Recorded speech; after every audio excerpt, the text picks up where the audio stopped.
And since the end of Crime Story, you've appeared in countless other movies and television shows such as Miami Vice, In-Laws, Saving Private Ryan, and Midnight Run. And so out of Right. all of the productions that you've performed in, is there one that you would call your favorite? I know that's probably a hard question to answer, but... Yeah, it's a little difficult. The one you're doing at the time is always your favorite one.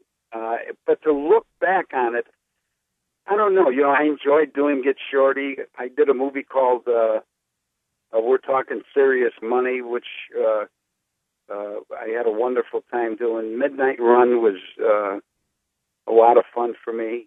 I did a show called Buddy Farrell on NBC, which only lasted about 16 or 18 episodes. But I loved it. If it was up to me, I'd still be doing that show. You created that show, didn't you? Well, it was created by a fellow named Mark Frost, who created the show and created the character. But after a while, you're always adding things to the character. I just loved doing it. It was a great time for me. And so I was wondering, what was it like to work with Tom Hanks and Steven Spielberg in Saving Private Ryan?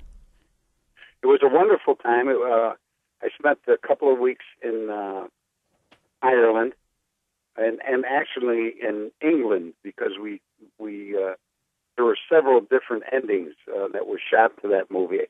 I was in one of the other endings. It was a great time. I remember Steven Spielberg sitting up on a chair, and there was all kinds of things going on, and he was there just as calm and as in control as he could be. It was a wonderful experience, and working with Tom Hanks was great. I bet you played the Colonel in that movie, correct? Yeah, I'm the colonel that actually sends him out on the journey to find Private Ryan. I know, yet again, another great movie. And in 2004 now, you joined the cast of Law & Order. And Yeah. could you please tell us how you came to star in that classic show? Um,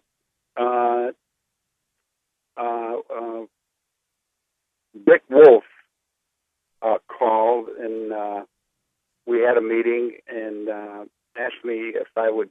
This was after Jerry Orbach died. Oh, okay. And if I would go in and create a new character to take that character's spot with Jesse Martin, become his new partner. And it was always kind of a little hazy for me, the timeline, because Jerry Orbach left Law & Order at the end of, I think it was season 14, wasn't it? It's somewhere around there, and then he starred in the first 2 episodes of Law & Order Trial by Jury before he passed away. But That's right. had you been signed on before he had moved to the other show, or was that only afterwards? No, I think I came on after he passed away. Okay. And Yeah. now he had been on the show for, I think, what was it, something like 12 seasons by the time... Oh, he was there for a long time. Yeah, he was a really good guy, Jerry. He was a wonderful guy. Did you feel like you had big shoes to fill on the set when you came to shoot for the first time?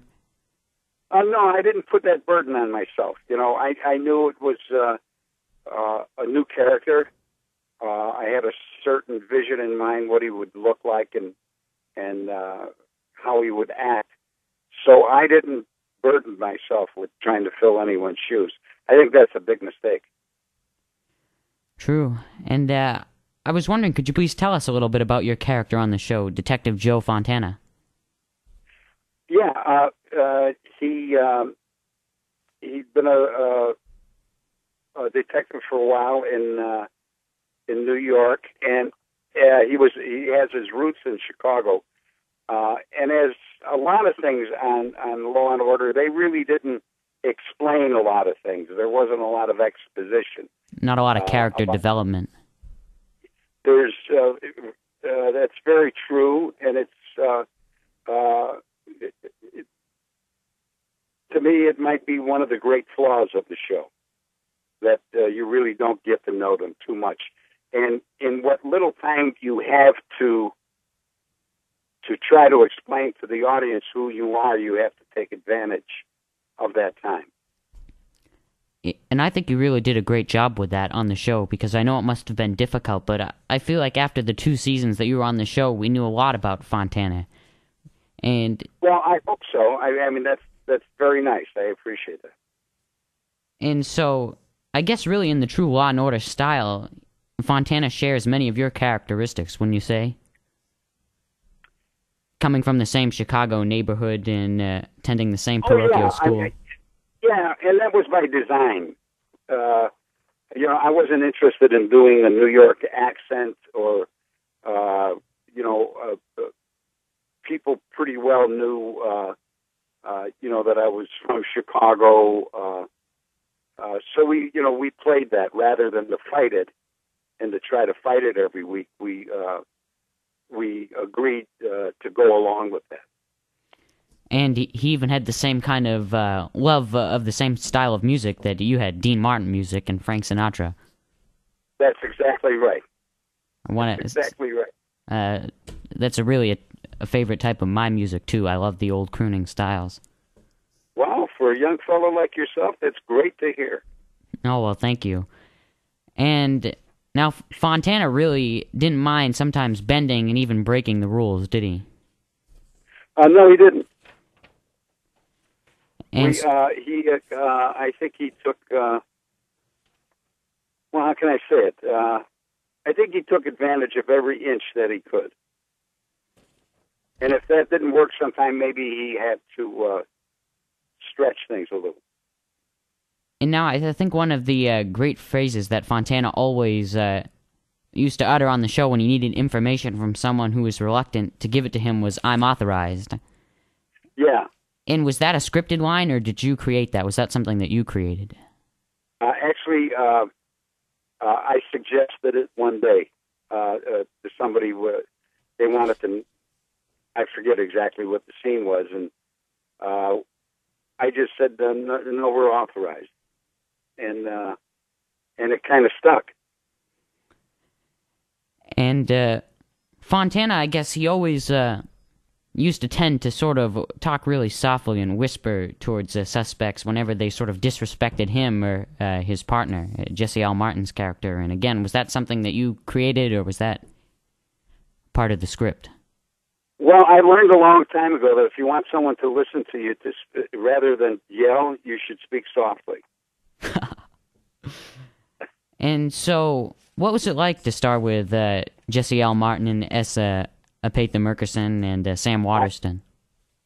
Epatha and Jesse and I became the best of friends, and we still are. Sam, I didn't have too much interaction with Sam, but I appreciate it. He's just a really nice guy, an accomplished, not only actor, but an accomplished person. If people need role models on how to behave, I think Sam Waterston would be the guy. But Jesse and I and Epatha became very close friends. I just talked to her the other day. And so, some may not remember, but you also guest starred in a crossover episode with Law & Order Trial by Jury. I think that was, wasn't that in your second season on the show? Yeah, I did. Yeah, I did do a crossover, yeah. And was that an interesting experience, you carrying over your character onto a different program? Well, it's rarely done on from my understanding, it was rarely done on those shows. And I remember they were upset because they had to pay me for an extra episode. Now, did you cross over in any? Did you cross over in any of the other Law and Order programs, like no, SVU? No, not at all. I think Richard Belzer holds the greatest number of, the record for the greatest number of crossover appearances on different television shows as the same character. I think he's appeared on 7 different shows as John Munch, which is pretty remarkable. Oh wow! I had no idea.